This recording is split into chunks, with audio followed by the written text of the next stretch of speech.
Hola, buenas tardes, de nuevo desde el Palacio de Congresos de Zaragoza. Yo soy el doctor Ferreira, editor jefe de la Revista Española de Cardiología, y hoy tenemos la suerte de contar con nosotros con la doctora Tamara García. Buenas tardes, Tamara. Buenas tardes. Que nos va a hablar, vamos a hacer unas preguntas sobre el estudio que recientemente han publicado su grupo y que lleva por título Angioplastia primaria en mayores de 75 años, perfil de pacientes y procedimientos, resultados y predictores pronósticos en el registro Strofa. Bueno, Tamara, antes de nada, enhorabuena por este nuevo estudio de la factoría Strofa, podemos decir, sí. Uno más. Y, hombre, la pregunta primera más pertinente es ¿por qué se os ocurrió este análisis específico en pacientes ancianos en el estudio Strofa? Vale, bueno, primero, muchas gracias.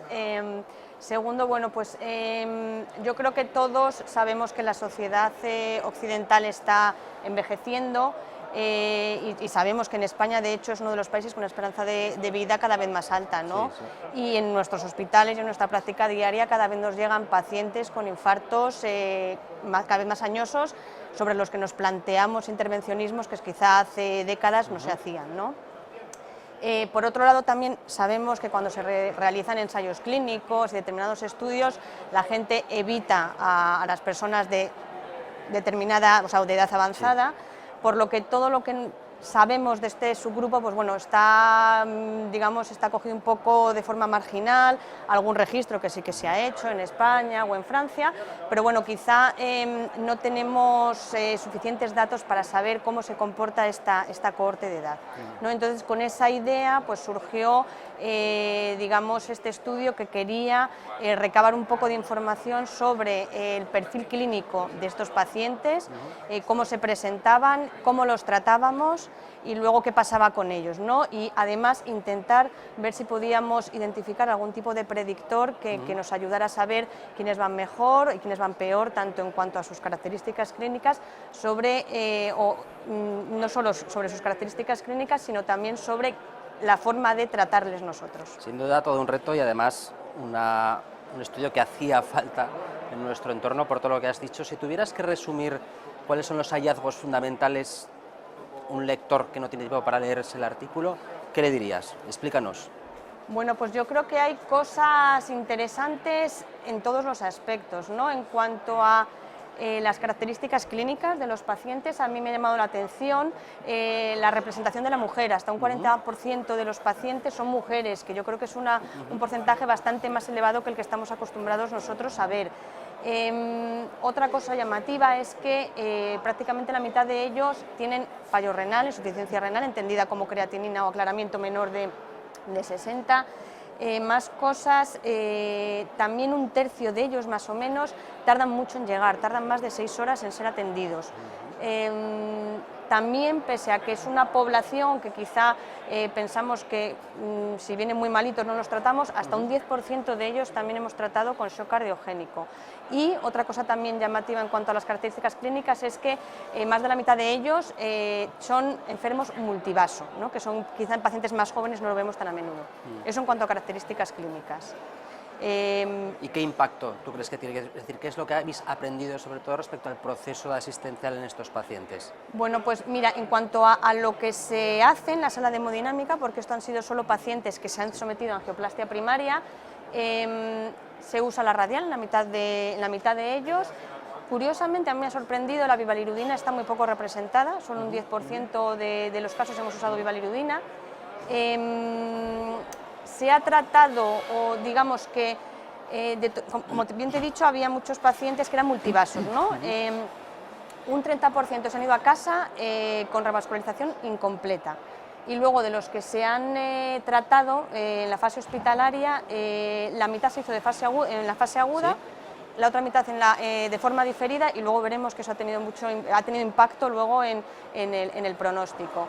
Y alguna otra cosa curiosa en cuanto al tratamiento, el poco uso de DES, ¿no? O sea, solo un cuarto de los pacientes fueron tratados con este fármaco activo, quizá pensando en una población, no sé, más añosa. Dirías que sin duda hay margen de mejora en el tratamiento y manejo de estos pacientes. Desde mi punto de vista, sí. ¿Y qué ha pasado con el pronóstico? Pues mira, habéis seguido hasta 2 años. Eso es, hemos hecho, digamos, un estudio de mortalidad o endpoints a un mes y otro a 2 años. La mortalidad por todas las causas a un mes ha sido más o menos de un 12%. Ha subido hasta un 24% a los 2 años. Curiosamente, la mortalidad en el primer mes es mayoritariamente de origen cardíaco, pero una cosa muy diferente a lo que vemos en pacientes más jóvenes. La mortalidad cardíaca, pasando del mes a los 2 años, ¿sí? no ha tenido tanta importancia, ha cogido mucha más importancia otro tipo de mortalidad en el seguimiento, precisamente porque son pacientes más mayores.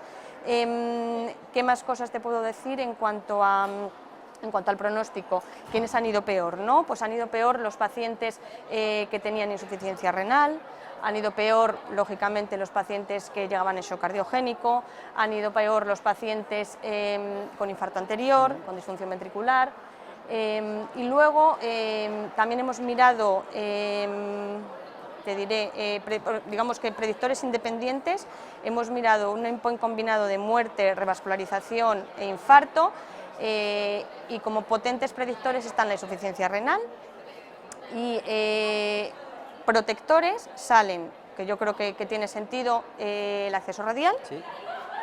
la bivalirudina, pese a que se usó muy poquitito y yo creo que esto hay que cogerlo con pinzas, pero también apareció como un efecto protector.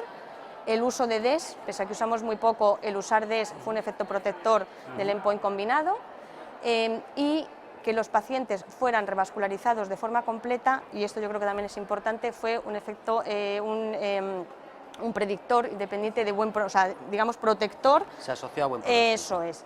Por contra, para la trombosis, el tratar todas las lesiones en fase aguda fue un predictor de trombosis. De ahí que yo creo que la lectura es: hay que tratar a los pacientes de forma completa antes de que se marchen, pero no en la fase aguda. Si lo haces muy pronto, penalizas con trombosis. Si se van sin revascularizar, eso va a tener un impacto negativo en su pronóstico a largo plazo. Incluso en los pacientes ancianos, que esto es lo importante de este estudio. Efectivamente. Pues nada, Tamara, simplemente agradecerte tu estancia aquí. Enhorabuena a ti y a todos, lógicamente, a todo vuestro grupo por el excelente artículo, y espero que nos deleitéis de aquí a poco con otro gran subestudio del Estrofa. Ya sabes que en eso estamos, o sea, Muy bien, que muchas gracias a vosotros también. Bueno, pues gracias a vosotros, y esto es todo por hoy de Vídeos del Editor. Muchas gracias.